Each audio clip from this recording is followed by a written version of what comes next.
First of all, let me just say that perhaps this is what I should have titled the book, The Fiber Paradox, because Yeah. paradoxes sell books, right? Like, What could you be referring to? I, I mean, there are some paradoxes out there, and that's a great way to create intrigue, where people are like, "Oh, what is the paradox he's referring to? Let me buy this book." So if the book flops, I don't think it will, but if the book flops, then I could always, regret that I didn't call it the Fiber Paradox. But in all seriousness, I think that this is a moment of me keeping it real, which is that, I'm out there pounding the drum, trying to encourage people to increase the plants in their diet. And it's me acknowledging that in the process of cranking up the plants in your diet, there are going to be some people who actually manifest digestive symptoms as a result of that.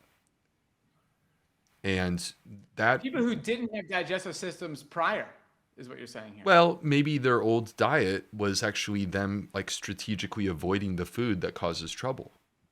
Mm-hmm. And so they intentionally had selected a diet that did not cause as much symptoms for them because they're avoiding those foods that cause symptoms. So the fiber paradox is that the people who need to increase fiber in their diet the most are actually the ones who struggle the most to increase their fiber. So, and just to kind of explain that or unpack that a little bit more, to just kind of cut to the chase, fiber heals the gut. Fiber supports a healthy gut microbiome. But fiber also requires a healthy gut microbiome in order to digest it. And so that's the paradox, is that if you have an unhealthy gut microbiome, you need that fiber because it will help you to make your gut microbiome healthy. But in order to get the fiber on board, there will be that struggle that exists because you're not really designed for processing the fiber because of the damage that already exists. So then the question becomes, how do you get through that challenging period?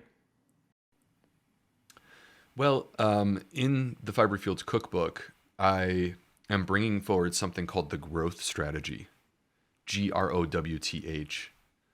And, just as a matter of context, a frame of context, people who know me, and I think the Mastering Diabetes audience, you guys, I think most of y'all know me already. So, hey, good to see you again. But hopefully there's some new people too. And so as a frame of context, for people who are in my community, the word growth is a very important word. It has been a very important word for many years now.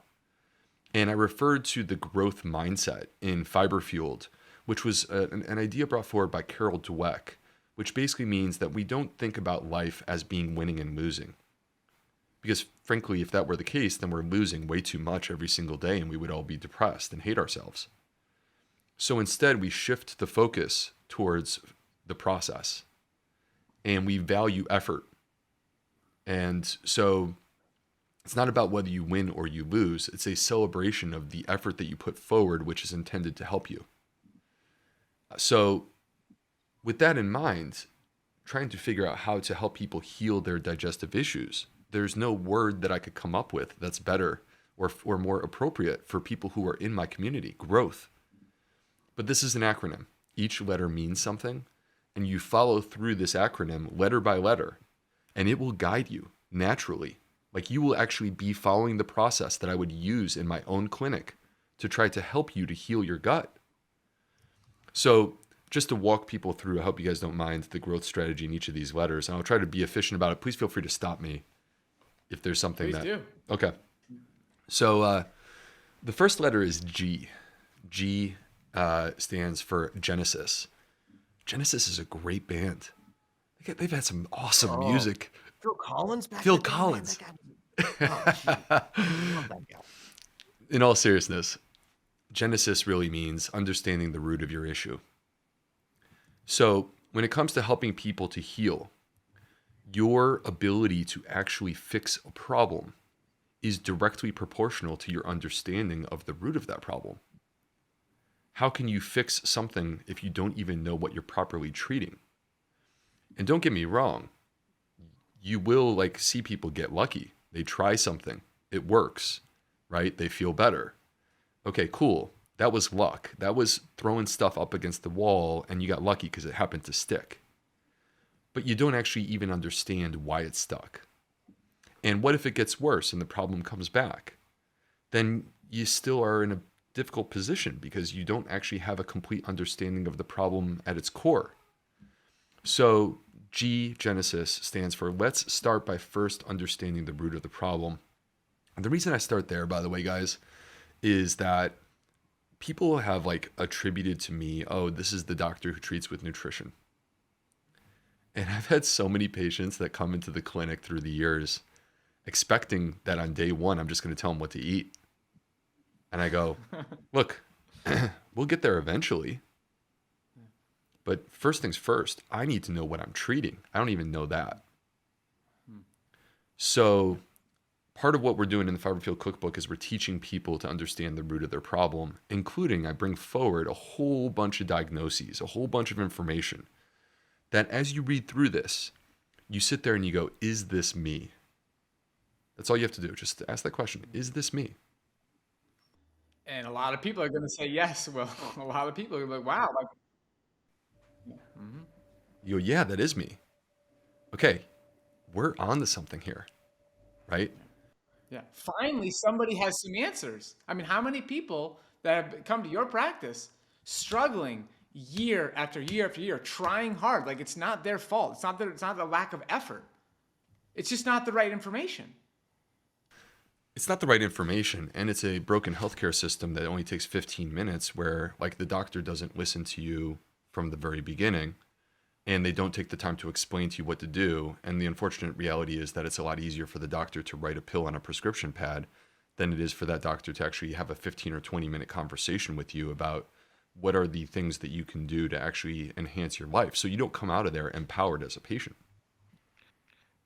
Is it also appropriate that most gastroenterologists probably don't understand the power of fiber in the way that you do, or the solution to many gut-related dysbiosis problems? So even if they did have, more time, that doesn't necessarily mean that they're going to arrive at a similar conclusion as you. Well, I think that part of what's happening here, Cyrus, is that they've actually done research on this. How long does it take for an idea to be published into the medical literature and then actually arrive into like widespread use in healthcare?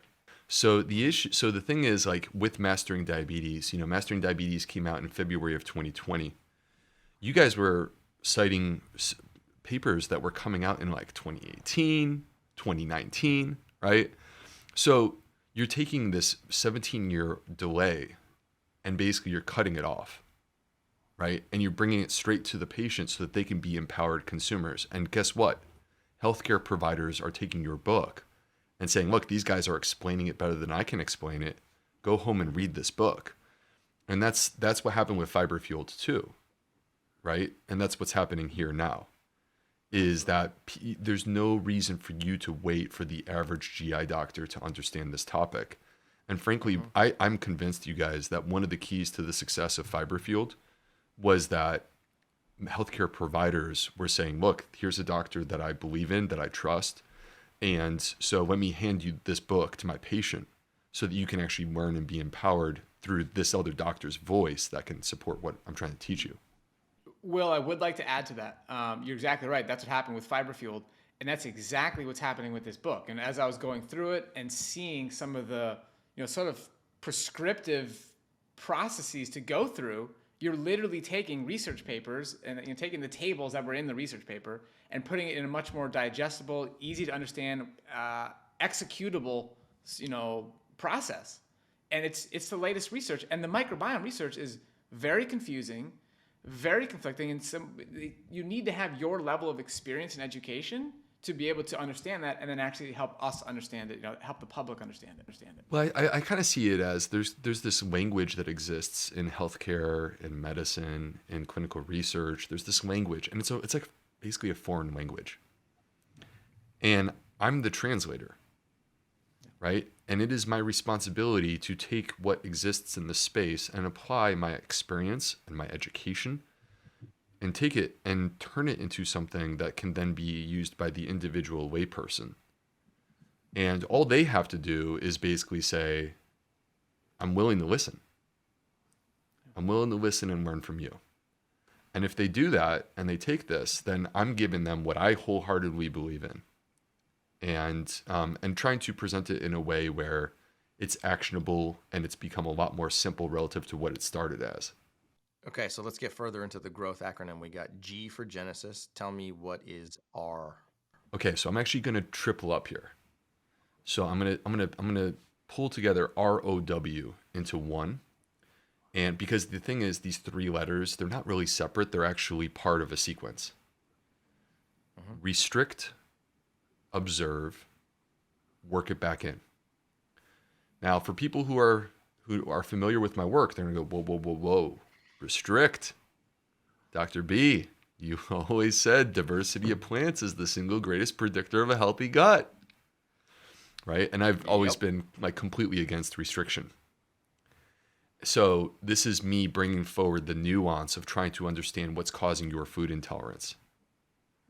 Because the reality is that there is no blood test, poop test, saliva test, hair test, or any other, I mean, I don't want to even take on other bodily fluids, but like we'll just leave it at that. There's no other test that is reliable to tell you what your food intolerance is. And the problem is, if it's not reliable and it ends up giving you false information, then it just is creating confusion for you. Here's what's reliable. Taking that food and in isolation, either increasing it or decreasing it, and then paying attention to what your body feels in that process.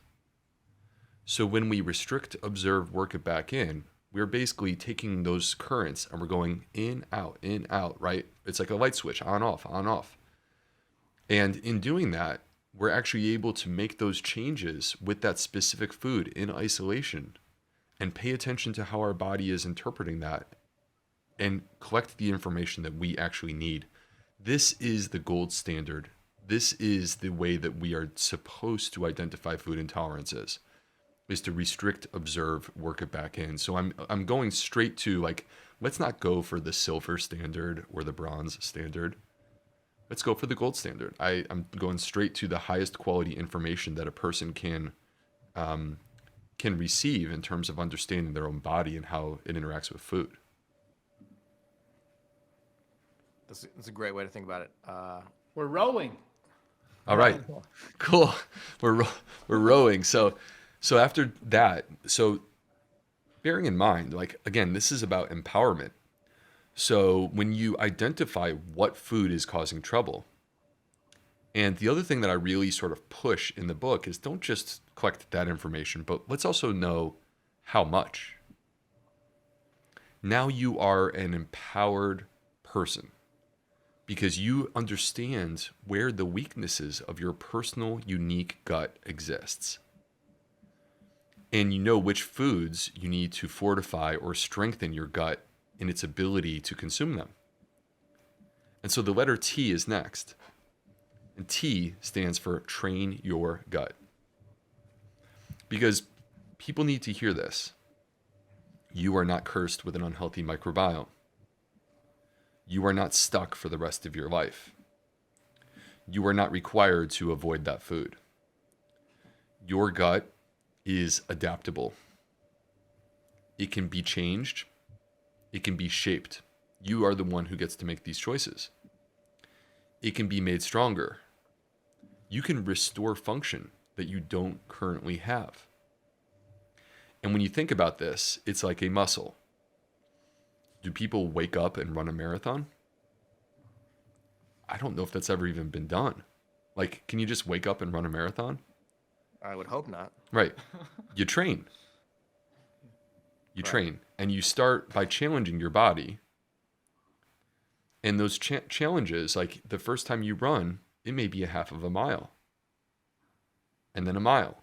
And then 2 miles. And you start to do these incremental increased challenges And each time you challenge your body, you actually receive a response from your body, which is that it actually becomes stronger, it adapts to the challenge, and it becomes capable of doing something that it wasn't capable of doing before. And so as you escalate those challenges over the course of time, you're able to get yourself to a point where you run that marathon, or you're like Rich Roll and you're running 100 miles, right? The body is capable of these adaptations in a number of different ways. There's so many examples of how we're capable of adapting to challenges. This is just one of them. But this is the way that your body works. This is the way that your gut microbiome works. It is adaptable. It can be trained. It can be made stronger. And the way that you do it is not by running away from stuff. The way that you do it is actually by running towards it, but challenging yourself in a way that's an appropriate level challenge where you're not actually inflicting harm on yourself, but instead you're doing enough of a challenge where you're growing stronger because of this. You know, I don't think I've ever really talked about this, but I ate a raw food diet for approximately 14 years. So when I first transitioned to becoming a plant-based eater back in 2003, all the way upwards of approximately 2017, maybe 2016, I ate nothing cooked, zero cooked food. So what that means is I was eating predominantly fruits and vegetables. I didn't have any legumes and I didn't have any whole grains because those require cooking.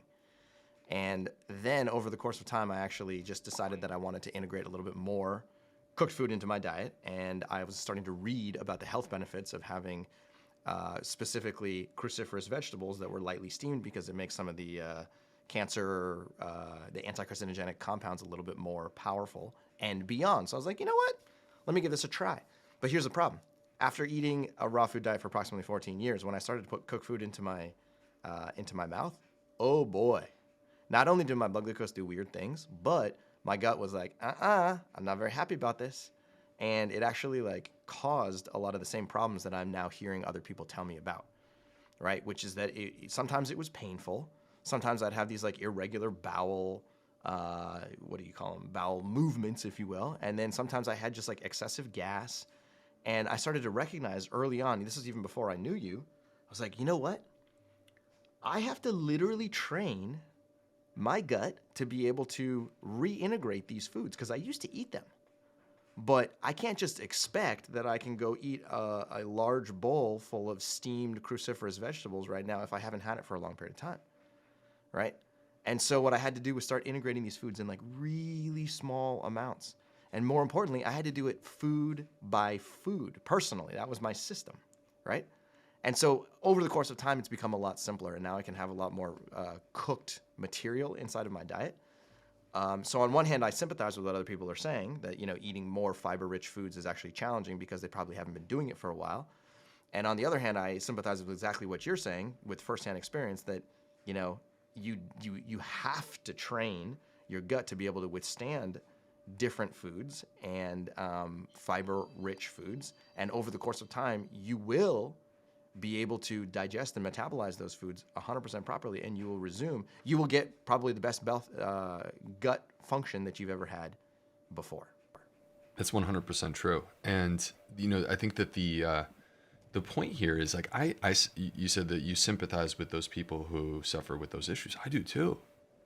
Right? I mean, I honestly, at the end of the day, no matter what diet a person chooses, they could choose honestly the opposite diet from what we recommend. And I have respect for them because of their desire to enhance their health and their willingness to change their diet. I respect that. I regret that the internet is so confusing and filled with misinformation that they would actually be lured in a direction that's not actually scientifically accurate. I regret that that's the case, and that's not their fault. Right? Correct. So there's pitfalls all over the place. Like if you set up traps when it comes to getting my car fixed, I would be falling in those traps left and right. I know nothing about car parts or like what I'm supposed to do with a mechanic, right? So anyway, but I think, you know, Cyrus, this is a great point that you're bringing up. And I think that with what I'm trying to accomplish with this book is, again, like, let me show you the simple steps. Let me take you by the hand and walk you through so that this doesn't have to be so complicated, But also, like, I think that hopefully the listeners are hearing from us, this is a nuanced topic, right? And so when it's a nuanced topic, to like paint with brush strokes of, oh, that's horrible. Like, get rid of it. Don't eat it. Versus just eat it, right? Just eat it. Yeah, well, I gotta say that's what makes this book in particular so special. You really did go next level on a lot of details, a lot of nuances that I just don't think, I don't know where this information can be found. Honestly, like I was going through, I was like, wow, like that, and especially we're gonna get into the histamine stuff soon, but a lot of nuances that people are just not aware of. And like you said, like they read, oh wow, wait a minute, like this is my experience, but nobody articulated it like this before, and nobody had a proposed solution for me. This is the issue, and this is where, to me, this is the I'm not trying to toot my own horn, but my goal with this book, just to say, be upfront about this, my goal with this book was to create the gold standard approach for people that suffer with food intolerances. Period. It's not even a plant-based thing. This is if you have food intolerances, you deserve a path. And so the book takes these foods that you are terrified of. They are your enemy. They are creating food fear and anxiety. And like, I want you to understand that food is meant to bring you joy. Food is supposed to be one of the greatest pleasures in your life. And these foods don't have to be your enemy creating fear. They can actually become your friend. We just have to work on that relationship and heal the gut, and then we will get you there. Absolutely. Okay, So- we got to get to H. All right, last letter, H. So H stands for holistic healing. And this is my way of reminding everyone. I want people to understand that your gut is not quite simply proteins, carbohydrates, and fats mixing with digestive enzymes. You are a complete person, and you also come from an environment that is uniquely yours. And all of these different things ultimately have an effect on your gut. Whether or not you had a good night's rest last night, if you're exercising, what are your stress levels? Do you have something going on in your life that's like completely separate from food? Right? That could be having a negative effect on your gut and then manifesting as a gut issue, and you don't even make the connection because it's not your food, but it's actually what's holding you back. It could be that you hate your job. It could be an unhealthy relationship. It could be that someone in your life is sick. Like we could go down the line and we could use the word trauma, and it could be big trauma. It could be small trauma. It could just be anything that's unsettled. But the point is that these elements of our life are actually quite relevant to our digestive function and our relationship with food, even though they're not actually food.